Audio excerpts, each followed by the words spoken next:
Eagles goalkeeper Stanley Nwabali revealed the heartbreaking news via his X handle on Wednesday, 1st of January 2025. He wrote, "RIP mom, worst year of my life already." The goalkeeper posted with tears and heartbreak emoji on the New Year's Day. A very crazy word indeed. He posted before sharing the news. Nwabali's mother's demise comes barely 2 months after he loses his father. Unfortunately for him, the past 2 months have been terrible. In November, during the last international break, he lost his dad. His father's passing was announced in November, a few hours after the goalkeeper was in goal for the Super Eagles in their 1-1 draw against Benin Republic. During their penultimate 2025 AFCON qualification match, he was granted permission to leave camp afterwards. Although he didn't disclose the cause of his mother's death, it must have come as a rude shock to him, having shared a 2024 recap video in the wee hours of the new year. Now, in a new development, the Chippa United star took to social media to mourn the death of his mother, saying, "2024 was a good year. We are doubling everything in 2025. Thank you Chippa United FC. Thank you Super Eagles. Thank you to all my fans. Let's do more," he wrote. Nwabali rose to global recognition during the African Cup of Nations last year, when he displaced Maduka Okoye to become the first choice goalkeeper for Nigeria. He featured in all the games, keeping 5 clean sheets in the course of the competition. He has since gone on to register 13 appearances for the Super Eagles. However, Nigerians,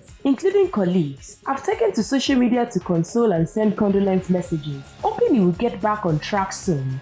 Stay tuned to NaijaNews TV for more real-time updates and sports stories.